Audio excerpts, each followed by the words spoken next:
Bonjour à tous, moi je vais vous présenter Madame L, une patiente de 67 ans qui vient pour un premier épisode de syncope au repos avec des palpitations. Depuis 3 mois, elle a effectivement des palpitations gênantes. Son seul facteur de risque cardiovasculaire, c'est une hypertension artérielle sous AMLOR. Et elle a une écho qui était normale en dehors d'une oreillette gauche à 22 cm². Le CG du SAMU retrouve une pause post-réductionnelle de moins de 3 secondes. Et lors de la surveillance scopée, elle fait de nombreux épisodes de fibrillation atriale paroxystique avec des pauses post-réductionnelles qui vont jusqu'à maximum 6 secondes. A noter, elle ne fait pas d'épisode de bradycardie sinusale. Alors, qu'est-ce qu'on peut proposer à cette patiente ? La première stratégie, c'est pacemaker et antiarythmique. En effet, cette patiente relève d'une indication de pacemaker à partir du moment où elle fait de la dysfonction sinusale symptomatique, mais il va falloir lui rajouter également des antiarythmiques. Et on sait que les antiarythmiques sont moins efficaces que l'ablation pour le maintien du rythme sinusal et qu'ils entraînent des effets indésirables au long cours. La deuxième possibilité, c'est de lui proposer une ablation de sa fibrillation atriale paroxystique. En effet, dans les recommandations de 2016, on a un petit paragraphe qui nous propose de réaliser une ablation dans cette indication-là chez des patients très sélectionnés qui font de la dysfonction sinusale et qui ont de la FA parox.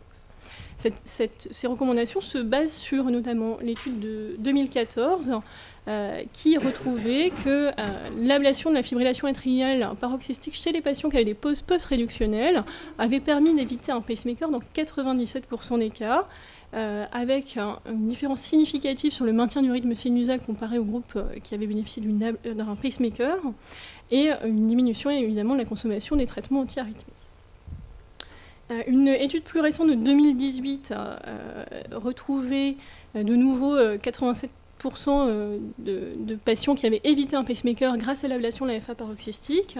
Et eux, ils n'avaient pas inclus uniquement des pauses post-réductionnelles, mais aussi des dysfonctions sinusales de type 1 qui sont des bradyes sinusales à moins de 50 et de type 2 qui sont des pauses sinusales. Et leur seul facteur de risque d'implantation d'un pacemaker post-opératoire, c'était l'existence d'une dysfonction sinusale de type 1 ou 2, d'une bradycardie sinusale initiale. Une étude de 2016 retrouvait également un petit peu la même chose, c'est-à-dire que la dysfonction sinusale de type 1 ou 2, il y avait 100% de pacemakers en post-implantation. Et par contre, les patients qui avaient des pauses post-réductionnelles, on a 80% qui ont évité un pacemaker, et sur les pacemakers, la quasi-totalité était liée à un échec de l'ablation, c'est-à-dire des récidives de FA et de nouveau des pauses post-réductionnelles.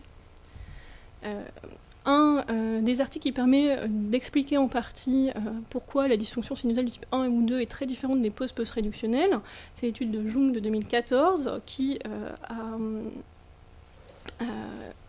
étudié au niveau électrophysiologique les dysfonctions sinusales de type 1 ou 2 avaient une oreillette gauche beaucoup plus dilatée que les patients qui faisaient des pauses post-réductionnelles, avec beaucoup plus de tissu cicatriciel. Et dans leur étude également, le type 1 ou 2 était le seul facteur prédictif de récidive, un facteur prédictif indépendant de récidive post-ablation de FA, indépendant notamment de la présence d'une FA persistante ou paroxystique. Donc, on sait que la FA est très fréquemment associée à la dysfonction sinusale. Ça survient dans un patient sur 5 qui fait de la FA à une dysfonction sinusale associée. Et on sait qu'il y a un risque de FA qui est multiplié par 4 chez les patients qui ont une dysfonction sinusale. Ceci peut s'expliquer par le fait que la FA entraîne un remodelage atrial qui est à la fois électrique et structurel, qui va favoriser la dysfonction sinusale, et la dysfonction sinusale, par la perte de l'overdrive du nœud sinusal, va favoriser l'apparition d'extrasystoles et donc le risque d'avoir une FA. On sait que ce phénomène est réversible, notamment grâce à l'étude de Mélez-Ossini de 2003, qui a étudié chez des humains la réversibilité de la fonction sinusale après ablation de FA. Donc, en conclusion, la dysfonction sinusale chez les patients qui font de la FA paroxystique, c'est un phénomène fréquent. Il est très intéressant de différencier les pauses post-réductionnelles de la maladie rythmique atriale vraie, c'est-à-dire de pauses sinusales ou de pauses sinusales avec de la FA, parce qu'il semble que ça correspond à des atteintes beaucoup plus sévères quand on a une maladie rythmique atriale de l'oreillette gauche, et donc avec moins de réversibilité. L'avantage de l'ablation de la FA paroxystique dans ce contexte, c'est qu'on a beaucoup moins d'utilisation d'antiarythmiques et qu'on n'implante pas des pacemakers dans la majorité des cas. Le problème, c'est qu'on manque d'études randomisées avec des larges effectifs pour pouvoir conclure, et qu'il est difficile de savoir sur quels critères on va sélectionner les patients qu'il faudra ablater. Merci pour votre attention.